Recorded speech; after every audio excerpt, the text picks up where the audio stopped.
If you tuned in last episode, this is what our mock looked like. But we've done a lot of work on our mock recently, and now this is what it looks like. Let me take a moment to show you how we got there.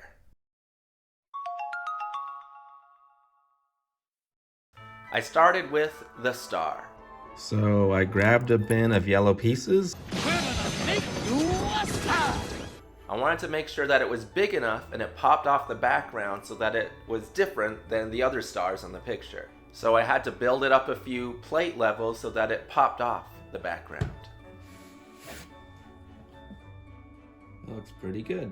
After I got to this point, I decided I wanted a little bit more, so I created this circle in the back, and that also created a nice little place that I could attach the lights. Speaking of which, on to the lights. Earlier this year, Isaac and I got to attend our first ever LEGO convention. Alright, so that was our first ever LEGO convention. Did you have fun? You can check it out here in case you missed it. By the way, we just attended our second ever LEGO convention, and I'll get that video out to you shortly. But at Brick Universe, I was introduced to the great world of LEGO lights. I bought a few just to tinker around with from a local company called Blinky Bricks, and if you want to check them out, you can check the description below. But this is the first project that I'm trying them on. I used 3 of these white 1-stud lights, and this is how it looks. I'm actually quite pleased with it. Ooh, I like it muy macho. Next, on to the terrain. I figured that I wanted to have a hill overlooking the city with a path leading down to it. I learned a few techniques from watching other LEGO YouTube channels like Brickanics, Brick Knight, MB Bricks, and Coconut Bricks. And I'm going to try and implement a few of the things that I've learned. By the way, if you want to check out their channels, they are also in the description below. 2 of the things I really wanted to try out was 1, doing some rock work on the side of a mountain, and number 2, doing an incremental elevated path up to the hill. All right! Yo, yo, woo, woo, woo. Now that the basics of the terrain have been built, it's time for the kids to decorate. No, I mean like when you edit it, I want you to do it like fast.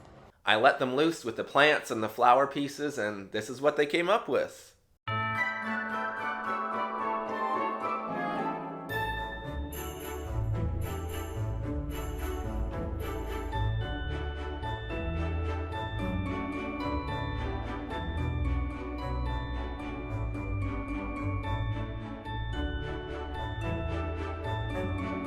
All right, good decorating, buddy.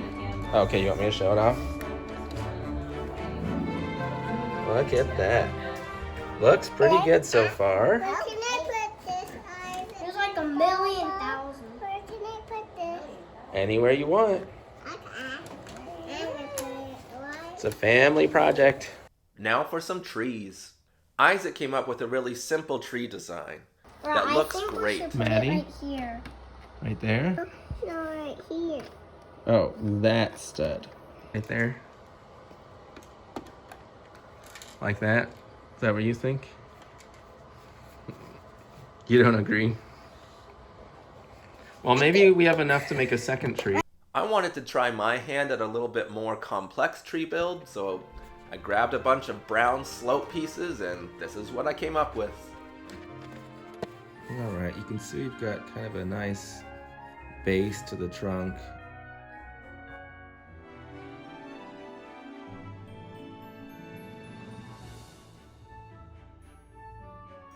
And something like that, and you have a nice, interesting looking tree.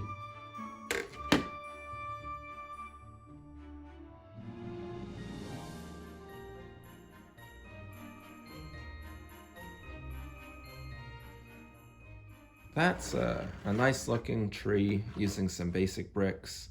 And now we're gonna do a little tree transplant onto our main mock. Now after a day of building and other indoor activities, because it was just a miserable day outside, this is what we have to show for it.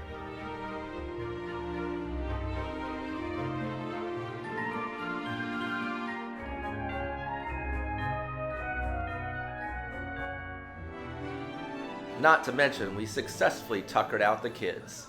Time for a movie, and then bed.